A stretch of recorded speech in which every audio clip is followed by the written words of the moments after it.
passionate about Cleveland sports. He's going in, touchdown! Browns, Indians, Cavs, the Big Ten, and more. Cleveland is a city of champions once again! Andy and Jarid, Cleveland and beyond. Swinging it line to deep right! Here are your hosts, Andy Billman and Jarid Watson. Hello and welcome to Andy and Jarid, Cleveland and beyond.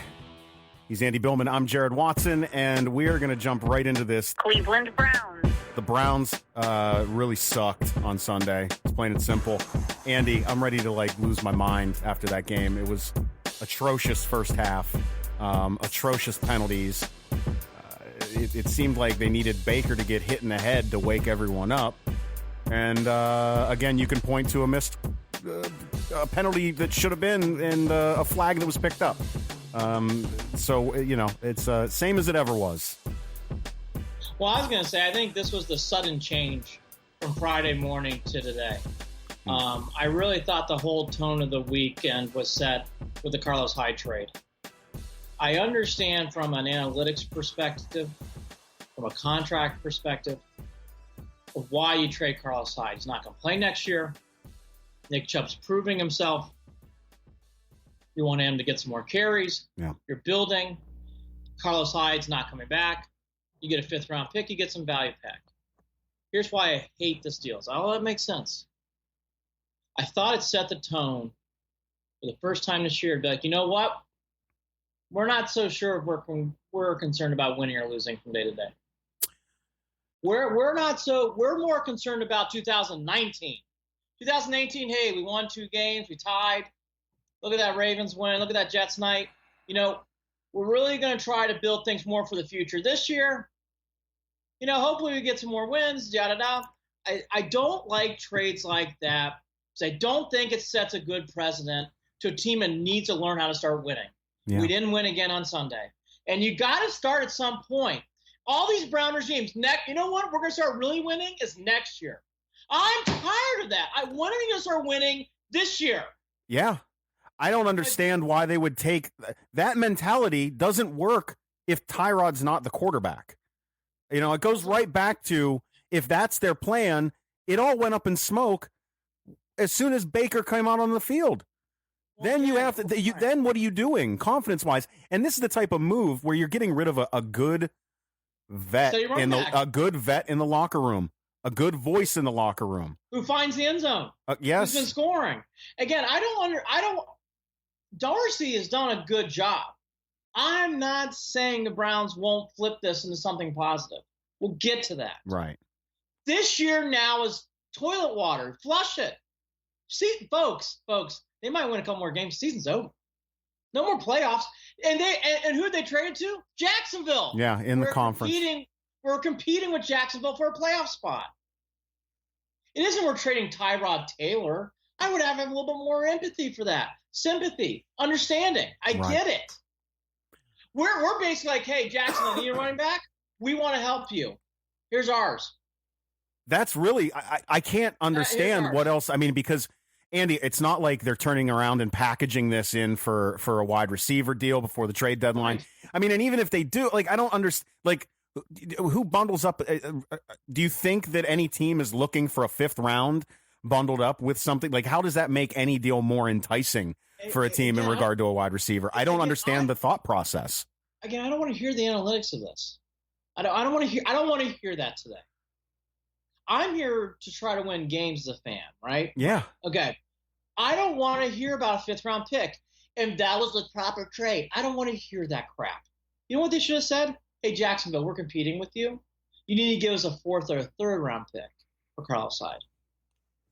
I would have been like, all right, now they're upping their ante. They're getting overpriced for something. But that's what you should do. Jacksonville's trying to make a Super Bowl run. Put some pressure on them. Lean on them. Make them give up something more. But I don't want to go. That wasn't my point of this. I thought that set the tone going into the whole weekend. Players did not hold back on Twitter in regard to that either. Randall tweeted right away as soon as he saw it. I mean, I just don't understand. I just don't. And again, for Dorsey's sake, maybe he takes this and turns it around. But now your margin for error next year gets smaller. Now the pressure is on that draft or that draft pick. Now you're putting all your pressure again into next year. Yeah. This year, I hope I'm wrong, but I was so not surprised about that first half. Carlos Hyde being traded, again, it's nothing to do with Nick Chubb. I think Nick Chubb's a good running back. I love that pick. It's nothing to do with me not understanding what's happening next year. Right.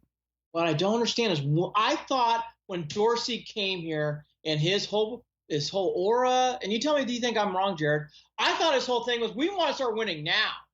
Well, not only the winning now, but the more I think about this, there are other players that I guess what I'm saying is it's such an isolated, strange move that I don't, and maybe I don't understand the ends of all of it, but, right. but like, why not trade Tyrod? Why not trade, Jabril Peppers? Why not? Like, I don't know. Like, well, I can't think of of all the moves that I could think of that could have happened. I would have never seen this one coming. Never. Doesn't make any sense. Now he's production wise overall. He's not putting up the greatest numbers, but he's definitely getting a lot more carries. Did Nick Chubb look great on Sunday? It took him until the second half, but did he look great? No. I think he looked. I think he looked a little better than Carlos on a few runs where he's really patient in the backfield and finding the holes to hit.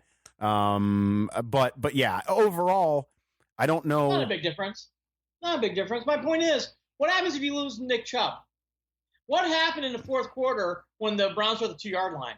Did they score? Why did they? Well, yeah, that's a whole other issue. Why in the world do you take your? I love Baker Mayfield, but Baker Mayfield is not going to bust through that line. I mean, they were stacked on that line. Why would they not spread out? Why would they not spread out that offense and hand the ball off to Nick Chubb? We can throw plenty of gasoline on like that was insane. I want to say that for last. I gotta be honest with you. I thought the play calling on offense had a really bad day again. Oh yeah. Really the only bright spot there's two bright spots. And Njoku had one really bad drop, I believe, but other than that, he looked good. They really focused on tightening up where that ball's being thrown to with Landry getting 10 receptions. Landry had a good day. And beyond that, he had 10 receptions, finally almost broke the 100-yard, reception mark for the game. Played much better. He stepped up. Made a couple of really good catches too, and important game-tying touchdown. Absolutely, yeah, he made plays. There's no doubt about it. And Nick Chubb looked like he can take over and carry the load. But I don't want that to get misconstrued. No, absolutely. I'm not missing that up either because it goes back to what the hell are you doing this for? The why. Well, right. But it wouldn't have been nice to have Carlos Hyde in the game late in that game when you're trying to make a 2-yard touchdown run the fourth quarter, where it's pretty clear that's what. I mean, by the way, Carlos was doing that this year. Yeah. So it was all these different things. Like Dorsey's done a nice job with these players. There's no doubt he's better than what we've seen, but doesn't mean Dorsey's not at fault here. I thought that was a bad trade for this year, because this year, folks, unless a miracle and power miracles happen, the playoffs aren't happening now. Now with the Steelers coming off a bye on the road and the Chiefs, and then you play the Falcons, a team that's desperate to make the playoffs. Come on, it's gonna be a hard run now for the rest of this year. These next two games, it might end up looking as bad, if not worse, than that Chargers game. I just don't like the tones these administrations set in Cleveland, and that was another administration of a white flag. White flag, because if Nick Chubb gets hurt, it is going to be, and that's a position where that can happen. Running backs get hurt. Right. That's not where Duke is best. He's not best out of the backfield like that. That's not possession. It's the one group you want to have depth. But no, not here. We're not. We're too good for that. We don't need Carlos Hyde. We don't need that stuff. And again, I'm not unwise. I know Dorsey can draft well. I know that stuff. I just think it's interesting. He's putting his cards on the table for next year, which is really bad news for Hue Jackson, because Hue Jackson's days are numbered. There's no. Oh, absolutely! I can't believe they put it. We're right now as we record this. He's at the podium. He should be. I was kind of interested, but then as soon as I turned it on, I don't even want to hear him. I don't even want to hear him. I can't believe they're walking that man up to the podium again.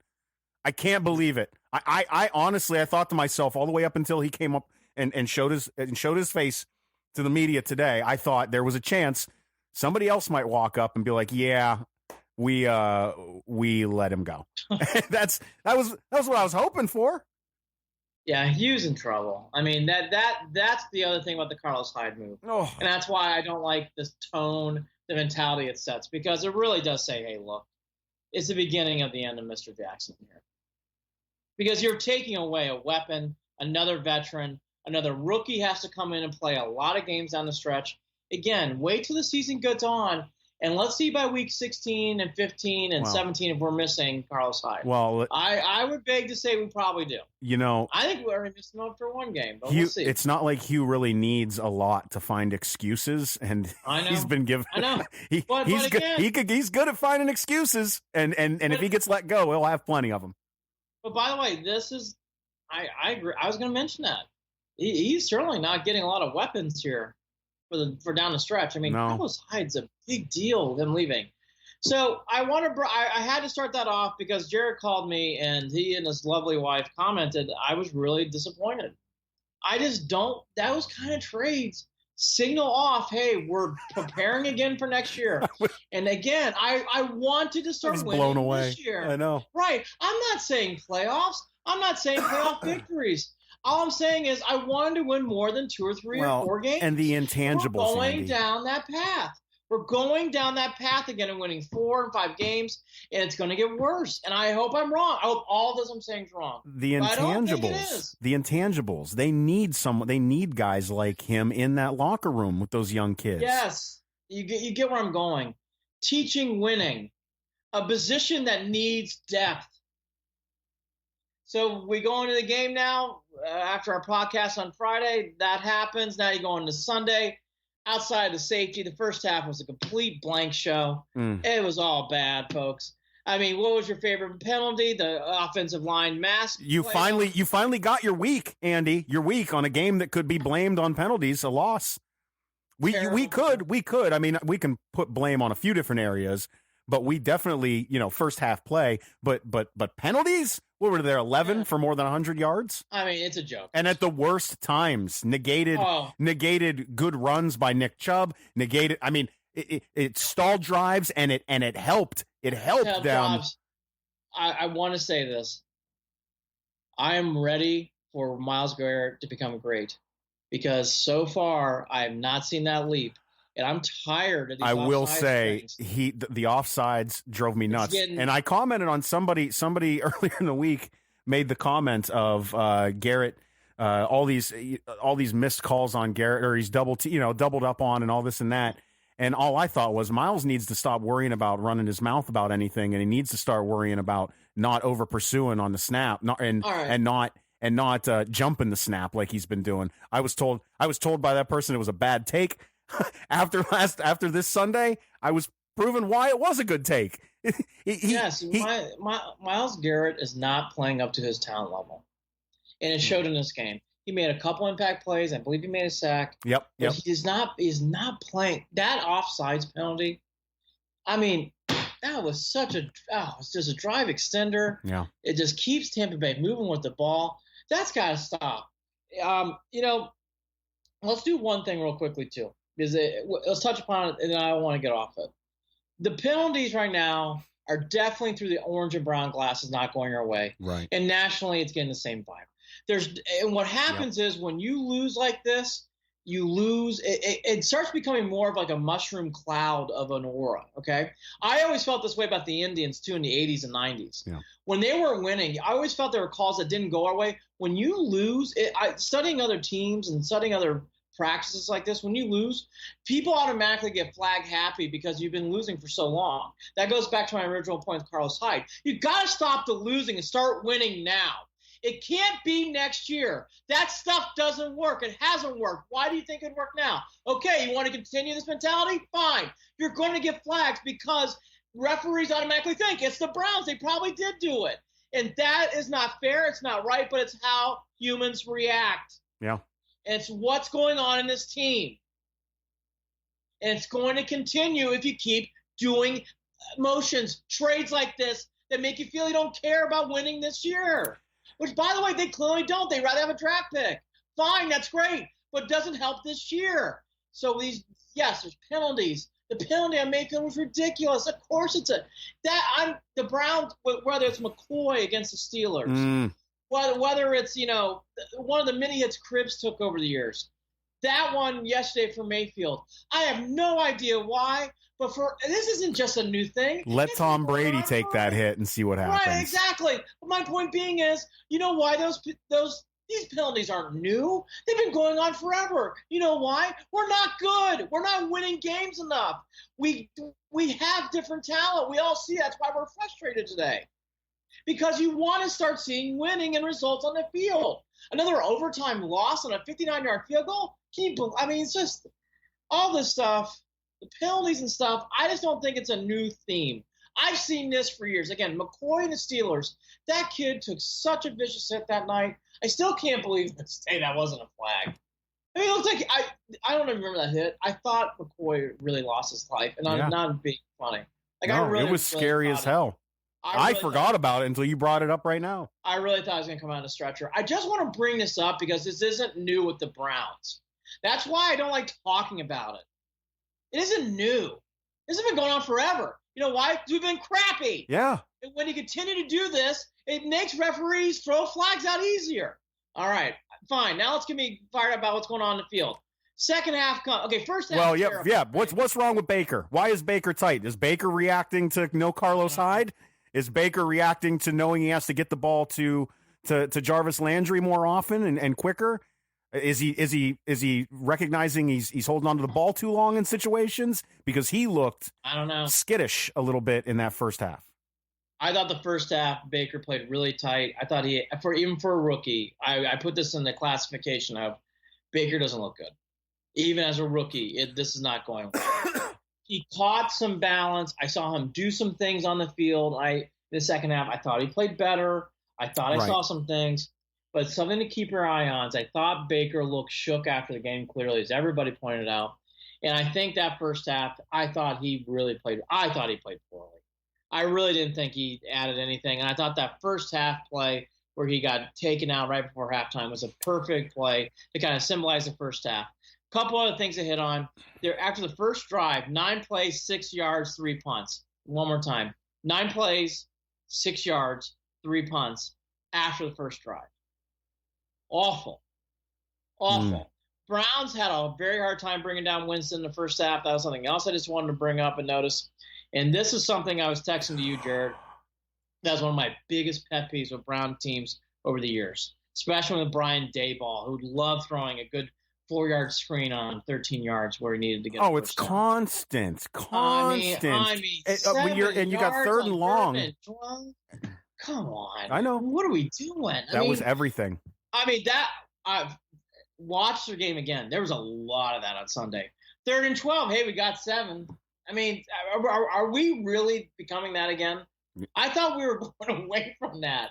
And how many times it's like, Third and 11. Oh, we got 6. Hey, it's like, I thought we were beyond this. A lot of that stuff came back on Sunday in the first half. Second half came obviously better. The turnover. Okay, let's hit on one positive. The turnovers forced by the defense in this game kept the Browns in this game. Absolutely. Yet, how many points did we put on the board off those 4 turnovers? Only 7. But 4 turnovers, 7 points to show for it. Jared, we're not good. I wish I could say better. We're just not a good team. I thought we were, but I'm starting to now become out of the breaking of my Browns colored glasses here. This team they're not prepared to win these kind of games. Not prepared. Weird. Just not prepared. Whether it's Pettin, and that goes back to another problem. Why even bring you back? But let's do that for another podcast. because that's not for today. Because now we're already here. Baker fumbling the ball. When he knew he wasn't going to pass the ball, that ball should have been tucked and put in the outside arm. Absolutely. That was the first. He put that ball down. He never tucked it, and he had it in his throwing arm, in his right arm. And if all he had to do was switch arms, and that would have never happened. Would have never happened, and they'd have got the first down. Again, Baker woke up after that play, so I'll give him a lot of credit because I think that play actually needed to happen. Because I thought after that play happened in the first half, Baker came back to normal, came back to earth. Yeah. The other thing, too, that was alarming this game, watching the Browns, the Buccaneers' defense isn't that good. And, boy, they looked great in the first half. Second half, the Browns did a better job. But, I mean, I'm just being honest with you. I didn't think the Buccaneers looked good. And the Browns made them look good. No, I think the best. Yeah, there were a few. There were a handful of wide open receivers, which we expected. Winston was running all over the place. Winston's feet hurt us for sure, but overall, we still were able to hold their run game to around 100 yards, which for Brown standards, we can't. But I mean, they did. But let's look at how they scored their touchdowns. All three of them were. They have three. They were all running plays too. I'm pretty sure, right? They scored running the ball. Did they catch the ball? Yeah, Landry got that one touchdown to get him in the overtime. No, I'm talking about the Buccaneers. Even though they only rushed for, I think they had 3 rushing touchdowns. Yeah, well, I mean, yeah, the defense look. The defense actually. The only thing I'll give the defense again is penalties at times are poor, but really, to be fair, they did a really nice job. Denzel Ward's an absolute star. And again, the only thing that I'll heighten on the defense that I really saw that I came away with is I'm just starting to we need to watch the whole season. But Myles Garrett is a good player. I don't know if he's great. I just am not seeing anything great. I will say that he was hooked a lot. I know. Again, I'm not seeing him getting the holds. I know. It's almost like LeBron driving to the lane. They can call a foul every time, but they don't. That goes back to the point 5 minutes ago. I mean, the Browns right now are under this. They've created this order where it's easy to throw flags or not call flags, right? Yeah. And the Browns have definitely earned that, and they're getting those. Sadly, they're getting them. Well, the other couple things we talked about the 2-yard line thing. Hey, it would have been great to have. Obviously, Carlos Hyde. We didn't have him. All right, let's get to the elephant in the room. I mean, he had a couple good returns this year. He had a good return in this game. But Peppers cannot be returning kicks anymore. I mean, good Lord. Are we good with this? I'm sorry. I'm sorry. Big fumble. Big fumble. Big spot, big fumble. And again, I mean, we've been saying it all year. I mean, sad sack Browns. I mean, just putting players back there shouldn't be back there. Peppers is an example. He shouldn't be back there in that spot. I'm sorry. And he made a bad play and cost him the game. And I have no idea why he's back there returning kicks. Callaway was nowhere to be found in this game. Would love to see when he's going to make a new appearance as a wide receiver. Didn't really. He got one penalty. One catch. Call. Well, he had a penalty and he had one reception, and I think for like 14 yards or something. That was it. As the season goes on, I'm going to be on Callaway. I really want to see him to do more. I do agree with you about Njoku. He played much better in this game. He's actually and he made a couple good catches too. Again, when he's on, he's on. He is that player. When he's on, he's on. He'll play well. Right. He'll have a couple drops, but like when he's off, it's like a disease. Like you can't even do anything about it. And again, the Peppers thing, I just can't get over how in that kind of spot, and that's how, because let's be fair, the Browns have the ball midfield. You never know. Even with this team, hell, you can roll down the field and kick a 50-yard field goal. Well, again, it was another game where they had great field position for a lot of the game. Oh, I know. They had great, and defensively, we had them pinned often. And again, something else that's bothering me that you got to give him another year, but 6 plays in overtime, 4 yards. 6 plays in overtime. 3 and out, a total of 4 yards. I mean, is that them in a situation of here we go again? Is that mentality? I'm guessing. I mean, all that. I know people. I want to save Hue for last, but I want to make sure everybody gets proper dinged here. We dinged Dorsey. Baker didn't play well in the first half. Callaway stunk. Chubb played okay. Todd Haley, and I like Todd. I want to love Todd. I don't think he's doing a great job as offensive coordinator. not seeing it in these games. I don't see the team moving down the field in overtime. Do you? Does anybody at this point? I don't. What are your thoughts? I'm almost ready to say, you know what? Todd comes back. It'll be It's fine. such a catch-22 though. Exactly. Like I don't know. Like this is the problem is you got Dumb and Dumber in this situation. Which who do you trust making these calls more? Well, I'm the head football coach, so maybe I'll go in there because I got to do what I got to do to make this offense ready. Like, what are you talking about? Who are you to say that you're going to come in here? Like, again, wrong tone, as if we all don't know you're the head coach and that we know you're the head coach because we know that how many wins we have under you as head coach. We're all aware. Now, it goes back to my point, though. Like, everybody wants to take shots at you, and he's deserved it, and he will take shots in this podcast. But Todd Haley isn't doing – No, but that's what I mean. But, I mean, that doesn't mean that I want this going back into Hue's hands, play calls. I know. Like, I don't know that there's a winning – I don't know that there's a good option with this. I just think this is what happens, and I'm going to start off again at the top. You trade Josh Gordon, that's great. I've been saying this for a couple weeks now. What's your replacement for him? We haven't found one yet. By the way, we haven't found one yet, and are we going to?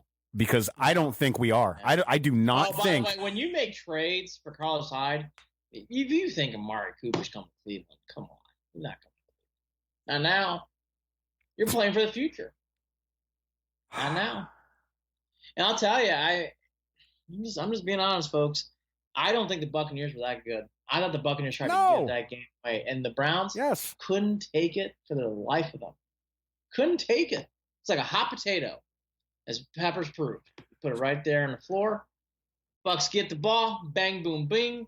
Next thing you know, 59-yard field goal, only against the Browns. Someone like that. I knew it. As soon, Andy, I swear to you, I knew he was going to miss the first one. I knew we were going to overtime. When I saw it was a 59-yarder, I look at my wife and I go, let me tell you all the reasons why he's going to make this kick. He made it. Tony Grossi said his tweet didn't last very long. That this bum's not going to make this kick. I knew he was going to make that kick. 59-yarder, are you kidding me? Of course he's going to nail that. You know why? Because we're the Browns. Well, that's my whole point. I feel like we've gone back to what we've been dealing with for a long time now. I didn't feel that way on Friday. I do now. Well, that's not a good sign because because that just means that means the rest of this season is going to be a meat grinder for Baker Mayfield, and who knows if he's so beat up and disgruntled and disheveled by the end of this season, whether he can. It could be a case of Tim Couch all over again, because I still to this day think Tim Couch got a bad rap in the city of Cleveland. I think Tim Couch would have been a good quarterback with a better team. And I feel like that's possibly what Baker's going to be running into here is how durable is he going to be, especially because he's not the biggest guy in the world either. And he's been getting hit a lot more lately. Well, I will just say the Tim Couch theory, I'm not as much on the bandwagon, but I'll say this about Baker Mayfield. These losses are eating him up. Oh, he don't like it. When you keep taking weapons away and you're not adding anything into this year, it gets hard trying to win games mentally. And everybody can clap and, we can say these great things in April when we're making draft picks and we're going through the fifth round and we get all. That's what we're talking about again, Andy. But that's what we're talking about. And I'll tell you the other thing too. Draft picks. We're talking about next year's draft. Hey, by the way, we should. That's already. Hey, by the way, we should. We're almost there. Folks, I hate this. I don't like doing this. I don't like being negative. I was so bummed on Friday because I knew it's like, here we go. I thought we weren't doing this. I thought we weren't getting sucked into the Browns loser vortex. And here we are again. The wheels are just getting all ramped up. And again, you could just see in the first half, I wasn't surprised by anything. All right, let's turn the page to Hue Jackson. Look, it's a matter of time. Guy stinks. He can't win a big game, save his life. Mm-hmm. It's probably a miracle we beat the Ravens and the Jets. Let's just hope we get out of here, maybe win 2 or 3 more games. That's probably what you're looking at. I hope I'm wrong. Hue Jackson, look, it's just a matter of time. And what I will say, you kind of teed it up, and I was going to say it too. He deserves to go. He's not been a good coach. But my gosh, is he getting less and less weapons there down the stretch. It's going to be tough for him to win games. It's going to be tough. A lot of rookies making a lot of plays down. Well, a lot of rookies. Again, I can go back to all I can go off of with at this point with Hue is it goes back to him at the podium. And him at the podium, he's terrible. He does not display any leadership qualities that I look for in a leader. I have yet to see him display any leadership qualities that make me think we can blame this all on the talent. I can't do it, because you know what? Him and Todd Haley, if this is an issue, play calling, fix it. Talk to him. Yeah, go have a one-on-one. You don't need to do it with the media in the room. And I'm not, and this goes back to the difference between hiding things like why somebody got hurt and when they got hurt and why they're not playing. It's not the same thing. This is about handling your business. And him and Todd Haley are not handling their business, and it seems like they're probably pretty. If I know Hue, he's probably passive-aggressive as hell with them. Well, I'll tell you what, look, being around enough work situations tell you, it's pretty, hit the Captain Obvious gong. I mean, Haley and you don't like each other. And what I've actually seen is self-destruction. I'm more in Haley's corner, but I don't think Haley should get a free pass. I know Haley's had some moments here too where it hasn't looked exactly great. No, he's gotten too cute. He's tried to be, he probably got a little ego going on. Probably doing things to spite Hue at certain points. Whether he realizes or not, these are biases that he might not even realize that they're playing in and factoring into why he's making decisions the way he is at certain points.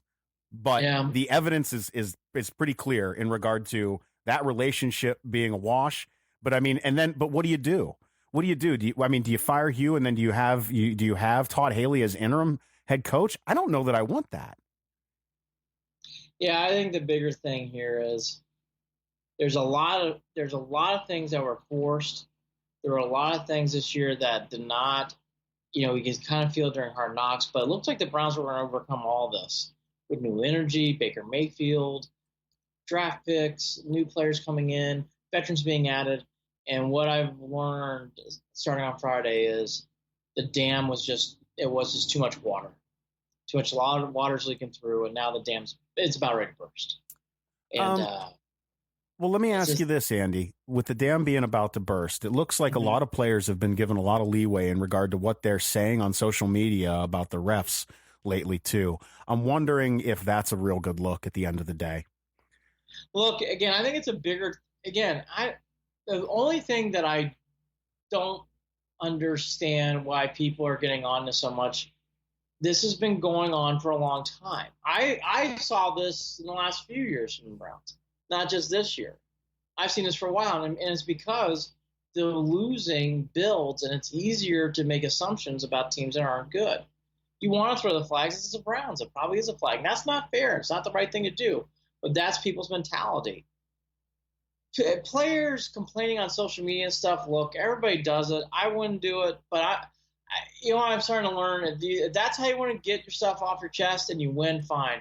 But when you lose and you keep losing and you're complaining, you know what it looks like? Players complaining that it's not playing well. Right. It is. It's not a good look. And it's not like the refs are going to turn around and go, "Oh, well, Christian Kirksey said this on Twitter, so you know what, guys, we need to tighten this up because we really don't want him saying those things about." Like, that's not how it works. Usually, when you call somebody out like that, they're not going to take it too kindly. I'm just saying that's. I know. It doesn't help their cause. Again, the full circle here with this team, and I'm surprised we're here, is that, oh, by the way, there's breaking news that just came through.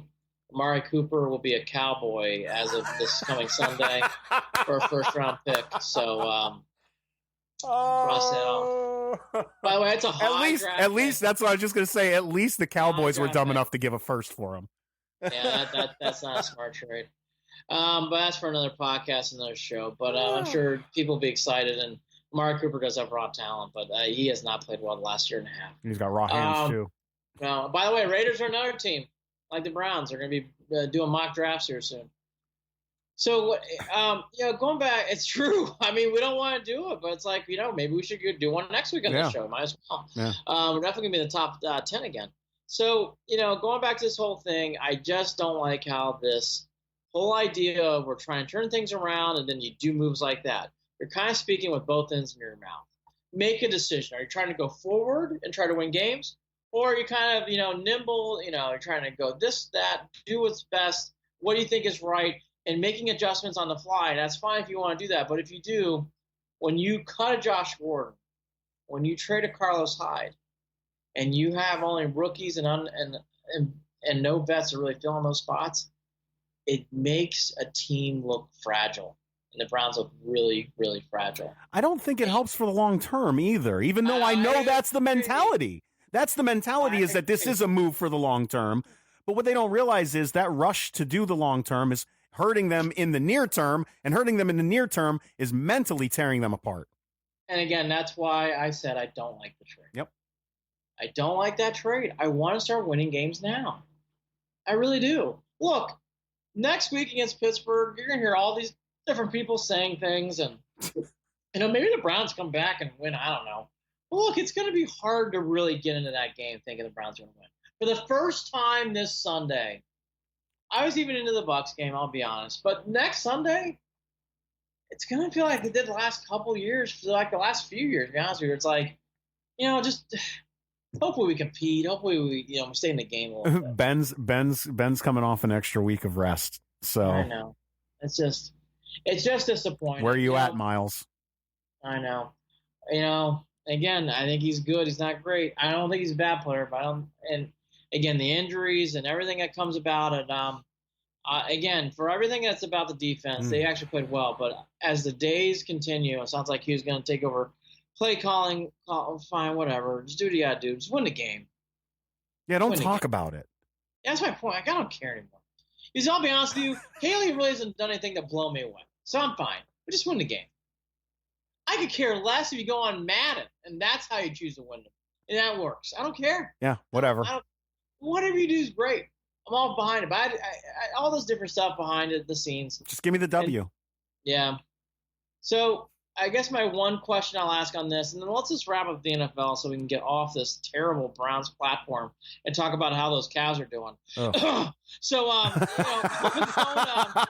no, I don't. Well, you sure you want to talk about the Cavs? Because I want to talk about the Buckeyes. Well, I would like to talk about the Buckeyes. I bet you would. I don't want to now.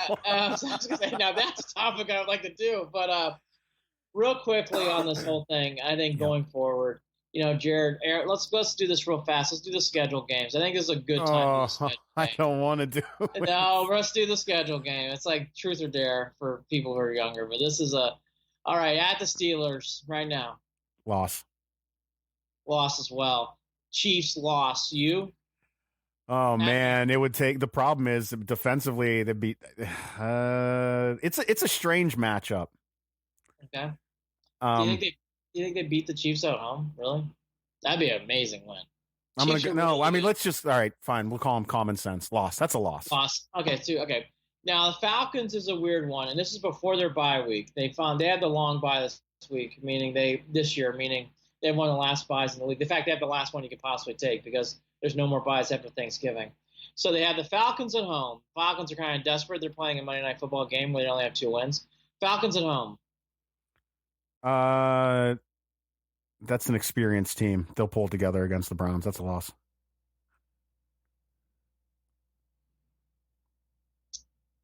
The thing is, Andy, why would the Browns win that game? I know. They probably lose.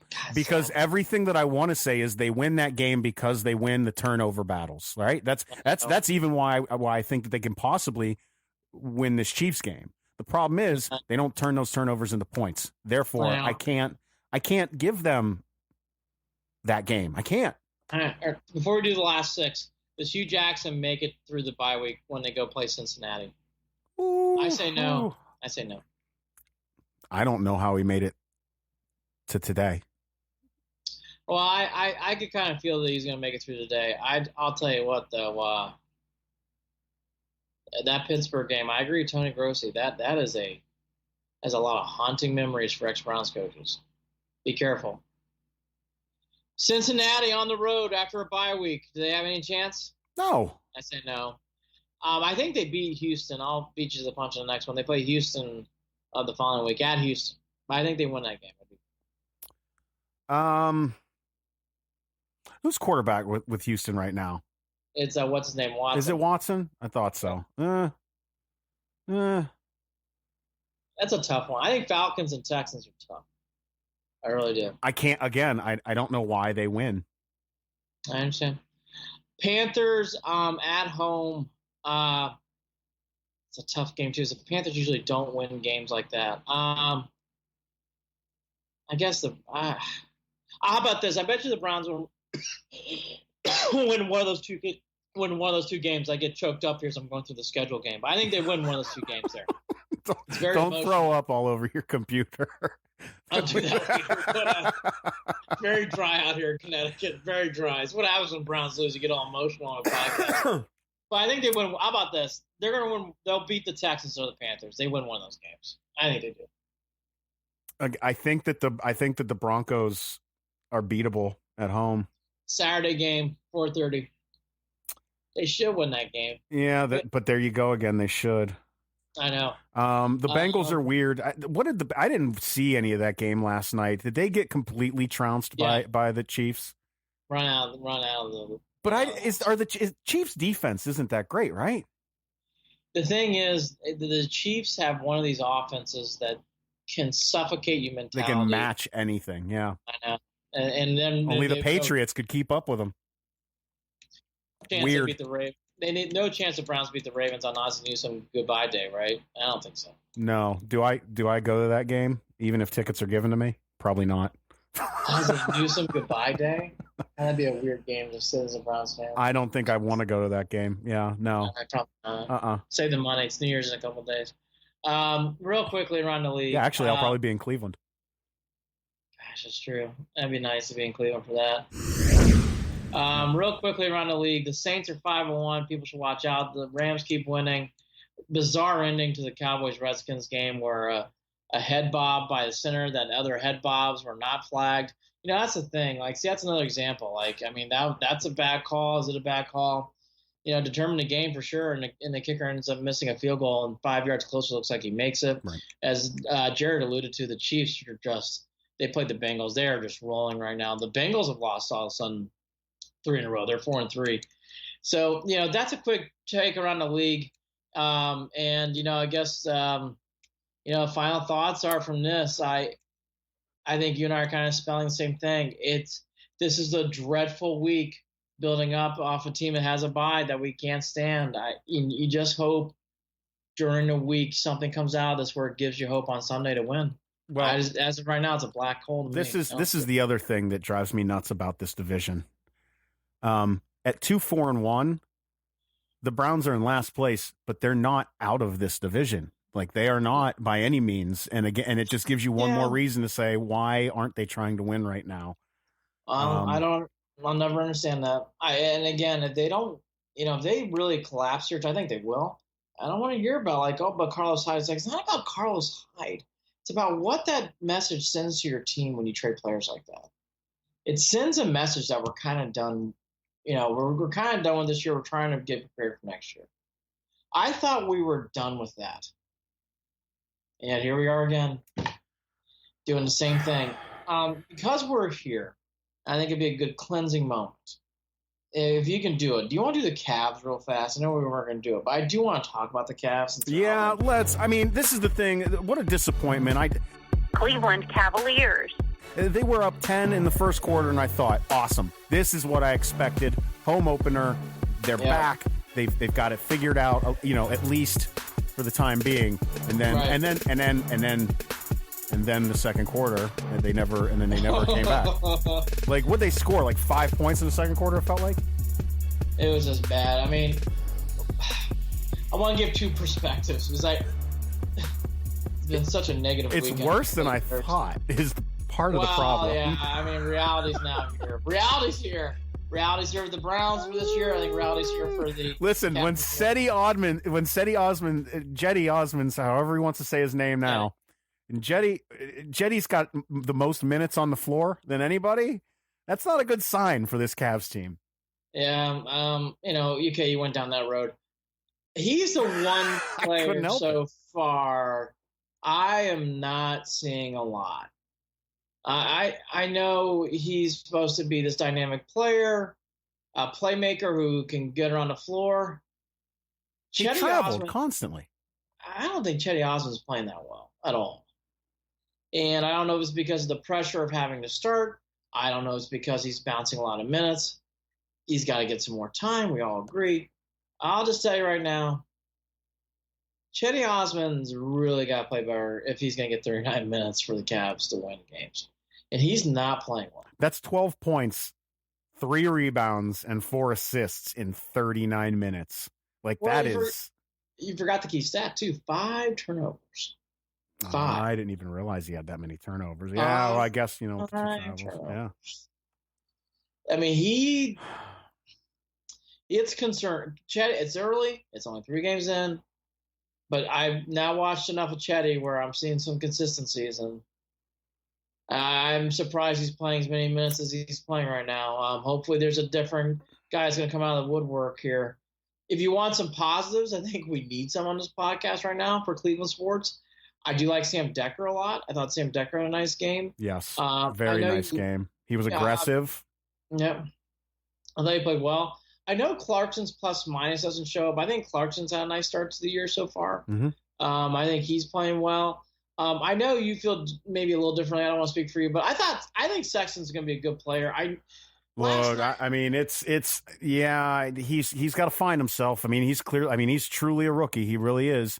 And you got a guy 3 games in again. He's 4 points. 4 points in 28 minutes. I mean, that's not.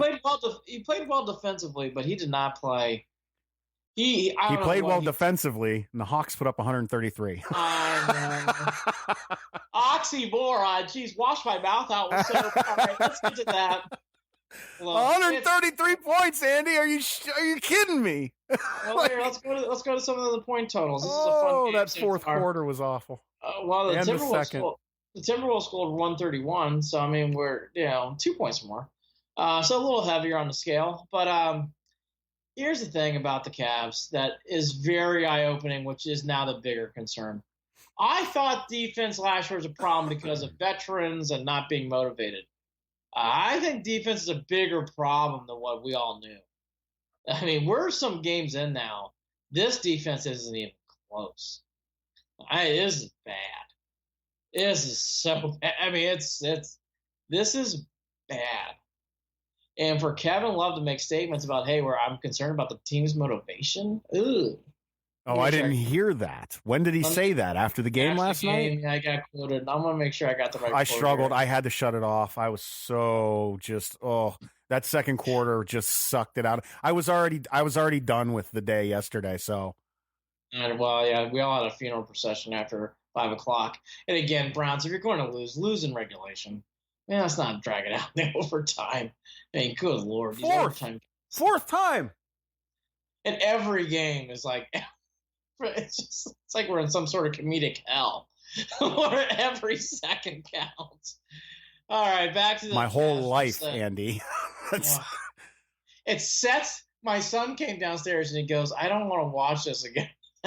He knew they were going to lose. That's how I was last year. I'm telling you, I didn't watch them last year. I would check in, and that's it.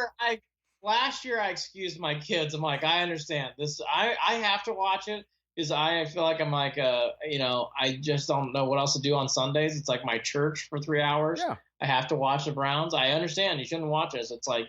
It's just like sticking needles through your eye. But all right, let's go back to the Cavs. We did the Browns. We're good there. They did, next year. Can't wait. Mock drafts. Everybody should be here. Andy Jarid, mock drafts. It's going to be great. Cleveland. Well, Cavs. they got the NFC West next year or something too, right? And so the schedule's going to be easier. It's an easier schedule for 2019. What could go wrong? We have 5th round picks. Everybody's excited. On opening Kevin Love, on opening night, we expect to play better in front of our own fans. I don't know if alarming is the right word, but it sure seems right now. Our effort level just wasn't there. No, my son made a comment. He goes, "Dad, I can't watch them. I'd rather watch the Lakers right now." I said, "Are you serious?" He goes, "Look, the crowd. You can't even hear them. It's crickets." Empty. And by the way, I want to make 2 points with this. I'm interested to see how the Browns fans do going to the stadium as it gets colder in the winter. And I will also let's just keep our eye on that. I don't think it's been better, but it hasn't been full. Let's see what happens. Panthers, first weekend and, whenever it is, December. I want to see the stand. It's going to be tough to get those fannies in the seats. And when it comes back to the Cavs, there were a lot of empty seats at times during the game. Now, maybe people are running around. There's so much to do at the Cube. Right, exactly. I don't know people running around and stuff, but they certainly were in their seats. I mean, again, I think we're 3 games in. I don't want to blow this up yet. We don't have to do our podcast meltdown yet on the Cavs, but I think you can fairly now raise the flag of concern. I think definitely the Cavs are concerning. They had a similar game where a little tighter, but they lost to the Timberwolves. Again, I thought defense was more of a veteran thing. It's clearly not a veteran thing, and the other thing, too, is do the Cavs have to play this fast and we're going to give them 133 points? Well, I mean, how good is Trae Young? This was his best game yet. I mean, 35 points? That was a whole Sexton Trae Young thing. They played last year, and Sexton shut him down. He was talking trash during that last year. So there's a lot more to that. That's the whole thing. That's why I think Sexton did not play his greatest games. I think he got too much into having to play Trae Young again and try to prove him wrong one way or the other. But anyways, I guess for another podcast. But excuse me, these losses are draining clearly on me. Yeah, they take the energy out of you. They take the energy out of me. The Cavs, it's early. Let's see what happens as we go along. The defense, it's a big one. I think Chetty Osman's a concern. I just when he's out on the floor, he really stands out at times about how out of place he looks. It's very awkward. And, Sexton's a rookie, so how much can you really expect from him? And, again, I guess my last comment, I was going to bring this up before I got to the Love stuff. No Kyle Korver, no Fry. Wouldn't mind seeing those guys get in the game if we're going to lose like this. I mean, what do you think? I don't see a reason why. I don't know what their rotation is even going to look like in a month, let alone. I just am this team.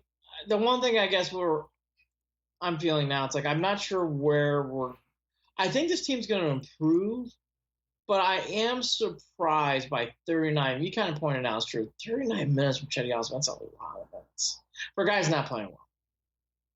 Yeah, are they trying to force that? Is it something that did they expect something different? I mean, honest to God, I never would have. I was actually surprised as soon as I looked. 39 points, like that's. It stands out because he's noticeable on the floor for how bad he plays at times. I hope it gets better. I hope it's just a one-time thing where he's just becoming a new starter. Well, I mean, it's like you're looking at George Hill with 28 minutes and putting up 16 points and 3 assists. Like, I don't know. What do you expect out of Chetty? I don't know. This team's really got to find some identity. I mean, I guess that's my final point. This is all cool. We're faster tempo. Hey, that's great. But when you're giving up 133 points, you got to come up with some sort of. Yeah, no, I don't. They have no identity right now, and nothing. The identity is Kevin Love. That's not an identity. Well, I think their identity is we really miss LeBron James. Yeah, I mean, honestly, we're getting to it. Like, we really miss LeBron, and my gosh. Well, LeBron's got his hands full. on the West A little bit Coast. of trouble. A little bit of trouble. A little bit. Yeah, and who'd have seen that coming? Man, Rondo. Oh, by the way, no that Ingram, dude no Rondo. something else. No Ingram, no Rondo. And I think they play the Spurs next coming up, so that should be a fun little trip to see. Do you have the energy to do Purdue, or do you want to save it for the next round? I can do either way. Do you have the energy? Do you want to do Purdue? We can because I don't really listen, Andy. I honestly don't have a lot on this because for me, Ohio State football. this is one of those I told you so games. I had a feeling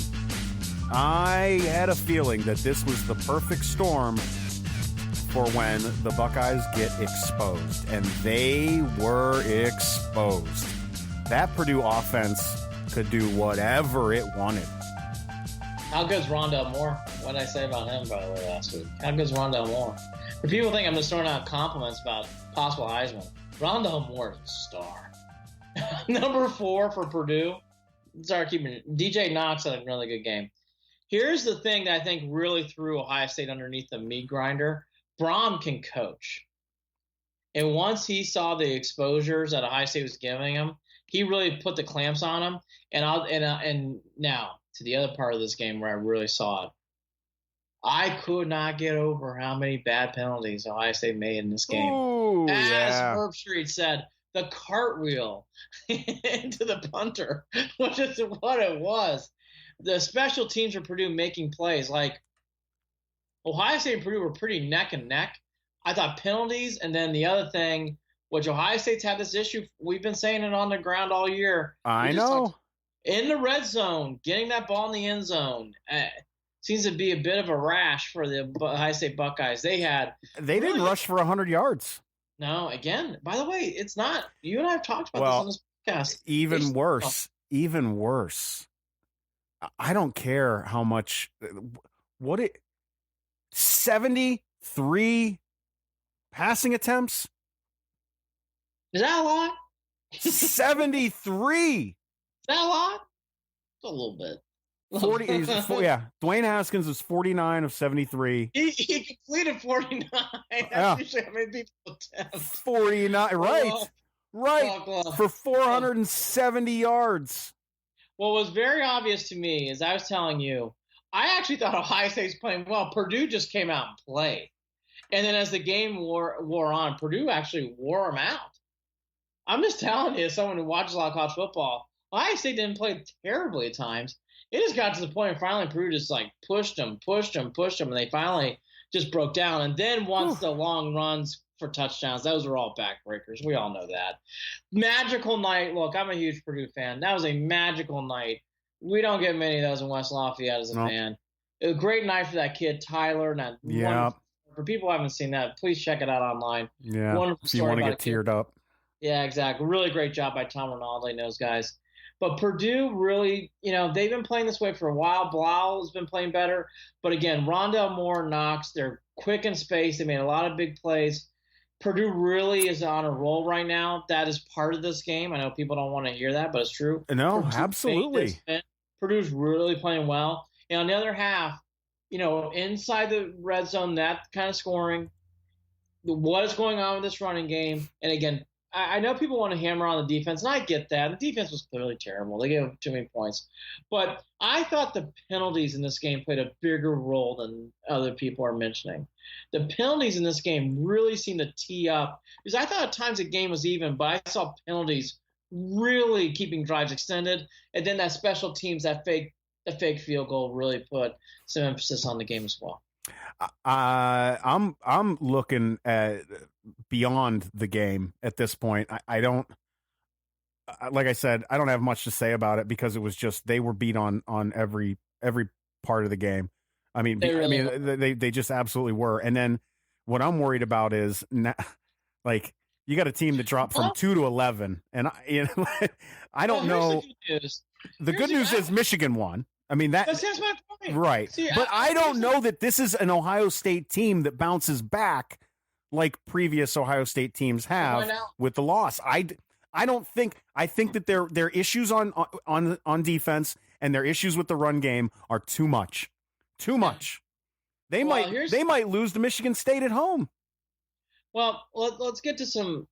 Okay. Although they looked terrible. Michigan State. Michigan State, they couldn't score. They couldn't do anything. Let's hold that for a second. So I was going to get there. Purdue, great win. Ohio State, you have a great opportunity ahead of you because you're going to play Michigan. You're going to play Michigan State. I'm not saying winning you're in because this kind of loss is going to play a memory on the minds in that room. Oof. But you have a paved road. Michigan doing what they're doing, and that opens that door back up, sadly. Because now Michigan can get in that door if they beat Ohio State. For a non-fan, Michigan-Ohio State this year is going to be fantastic at the end of the year. Yeah. Because that game is building to what we all wanted. Because Harbaugh can really – boy, talk about a big moment for him. That was a great win against Michigan State. Michigan's defense is playing better each week.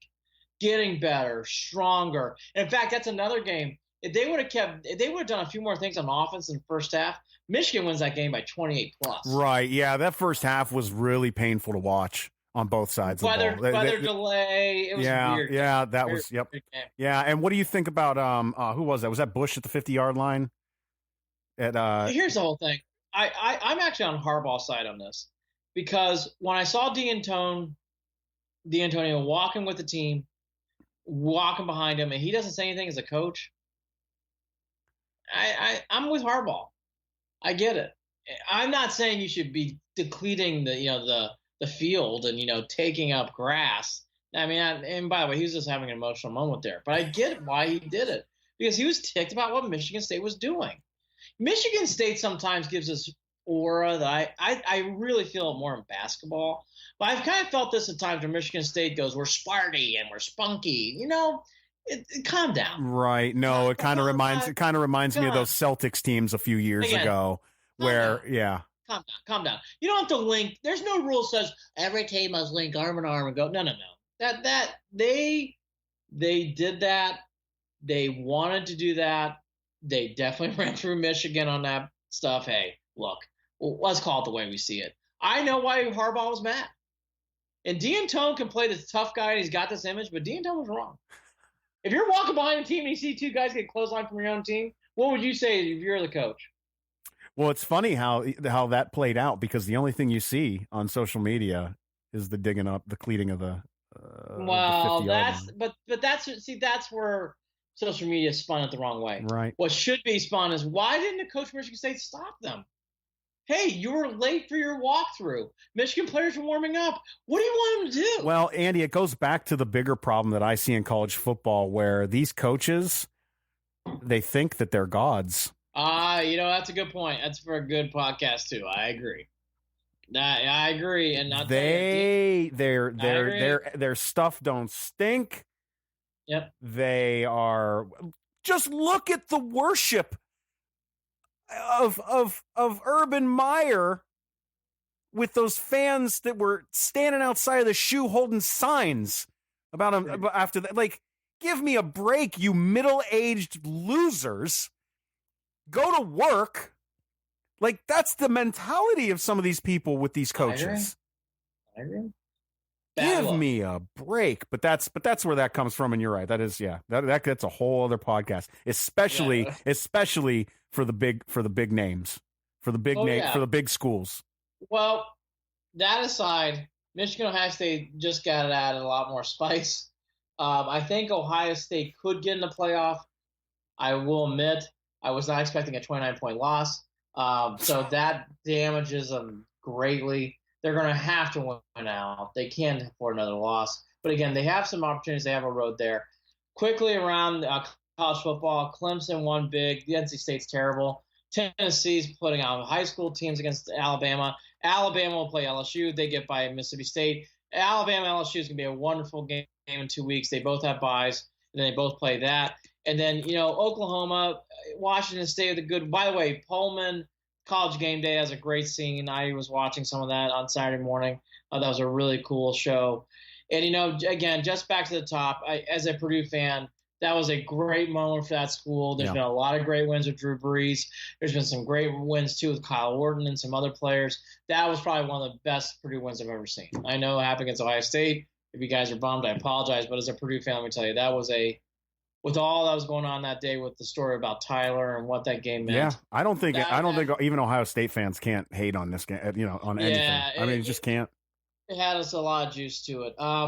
The things to watch in the playoff picture, we kind of named these teams. You're going to hear about the Clemsons and the Alabamas, obviously, as they stand out. Notre Dame, it helps them again. Seeing those teams lose goes one more notch up. By the way, Michigan and Notre Dame, it's funny. Those two teams that played early in the year, you're starting to see them stack. And that's helping both teams out here. And that actually hurts Ohio State. Ohio State needs TCU to start winning some games. Badly. Yeah. Badly. They lost again to Oklahoma, and their record now is 3-4. Need to start winning some games. So we'll have to see how that all plays out. I could talk to you about a myriad of other things about baseball. Dodgers, Red Sox. We all know it's analytics boring this year. I just had another phone conversation about someone who works on baseball productions, and even he's not liking it. But Dodgers, Red Sox is a sexy World Series. I will forbid to predict it, as my predictions have been wrong. But for those of you who like to lose your money, I would take the Red Sox. Absolutely. Like I said, I'm sure the Dodgers will win now. But that is a wonderful World Series. And then, like I said, everything else will play itself out. But to go back to the top and what we really were hammering home here, I just hope this year does not unravel like I think it might for the Browns. Because this year's been fun so far. It's been fun for guys like you and I to talk positively about the Browns. We knew they weren't going to the playoffs. They're winning playoff games. I'm not predicting that, but it was fun to know they were going to be in games. I just hope the first half of the Buccaneer game is not a sign to come in these games. I just hope it's not. Those flat first halves are it's not easy to win when you're playing from behind all the time. And it's great. It's nice to see that they've got the ability to come back. But again, look what we're talking about here. Another loss. They couldn't finish. They couldn't pull it out. Let me ask you, as an Ohioan, was more disappointing or damning, the Ohio State game or Browns? Probably the Browns, only because I feel like I've invested a little bit more into them this season, right. Obviously compared to last year, and because I really, man, I can't help it, Andy. That off the field stuff that went on with Ohio State prior to the season starting, it left a bad taste in my mouth. And there's a part of me that is glad. Oh, I shouldn't say this, but am I glad that they lost to Purdue? I'm not as upset that they lost as I normally would be. Yeah, a little karma, maybe in some ways. Oh, what's going on? Yeah, what's happening? Yeah, I'm ready for Urban to go. I think that's the other issue.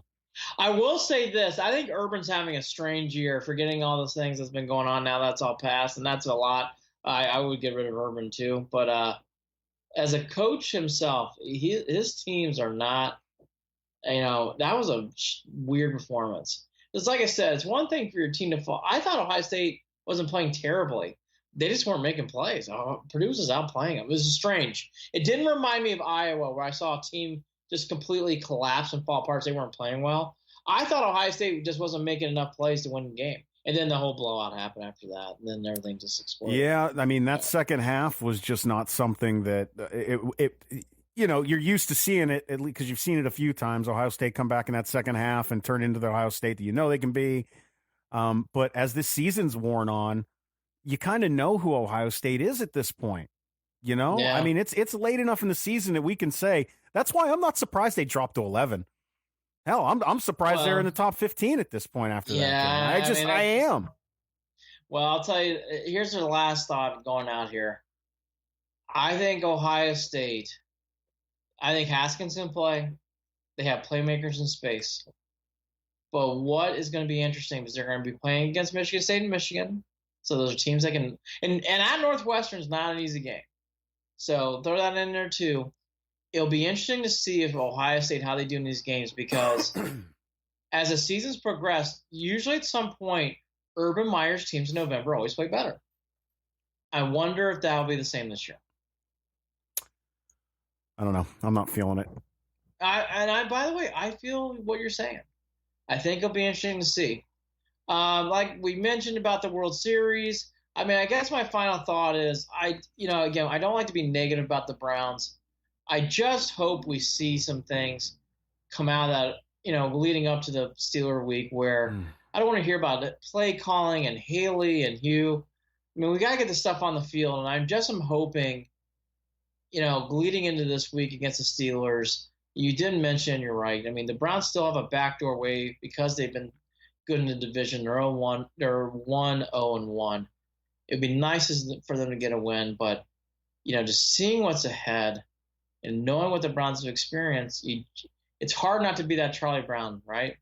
It's just hard, and you hope you're wrong, but it's just hard right now. It's really, really tough as a Browns fan. Well, we'll see. We'll see if anything happens between now and Friday, and when we do our preview show. And I got good news. Nothing happened to the Indians. That was a nice week for them. It was good. Yeah, we've got that. No news is good news. Nothing happened. We're okay there. But yeah, garbage this was week. I know it was a tough week for many of you. Being a Boilermaker fan, it wasn't so bad. I think the last thing I think we should all talk about too. Notre Dame is going big. They play Navy. They play some bigger games going down the stretch. The college football season ending now is going to get a lot more juicier after this week. Really, Florida, Georgia's it. But starting in November, a lot of big games. Yeah. SC, Notre Dame, Michigan, Ohio State. All these games now. Alabama, LSU. Really good games coming up in November. Yep. And hopefully, we see some things break out on the field. There's been a lot. I think you kind of hit it. There's been a lot of off the field stuff this year in college football. It'd be nice to get back on the field. These games should be good going down the stretch. And I want to try to end on a positive. So that was my positive note for today. Again, better times. I guess what you say is better times ahead. And I do believe endorsing the long run, but I do not like how he handled that trade with Carlos Hyde. That's it. I'm calling it now. We're beating Pittsburgh at home. We're going to beat them. We're winning this game. That's awesome. We're winning this game. You know what I'm going to do? I'm not going to put the Browns to beat Pittsburgh. I'm going to get some coffee and call it a day. All right, cool. Is that it? You good, Andy? I'm ready, buddy. I need to get some coffee in me. Look, better times ahead. Better times ahead. And, I just want to hear on my next podcast, holy cow, Baker, 300-plus yards, 3 touchdowns. Yes. Kenny Osmond averaged a triple-double. You're not getting that. That ain't happening. I'll tell you that right now.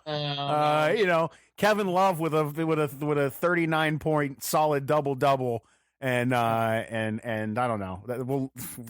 I don't even know what Collins. Drafts. By the way, lots of mock drafts. Cavs mock drafts, too. So it looks like they're going to get that pick back because the Hawks won't get it. So lots of mock drafts. I hate saying that. That's it. So that's what we're doing. Friday is the draft. It'd be great. 29th is mock draft. Hey, by the way, Joey Bosa, for people who miss him, don't worry. We'll talk about him again. The Browns might draft him. Yeah, exactly. All right. It'll be fun. He's Andy Billman. I'm Jared Watson. This is Andy and Jarid, Cleveland and beyond.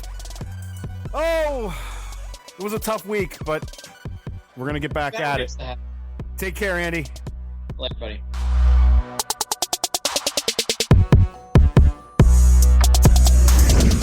Hey, don't forget to follow Andy and Jarid, Cleveland and Beyond on Facebook at facebook.com/Cleveland and Beyond, and on Twitter at CLE and Beyond. That's at CLE and Beyond on Twitter.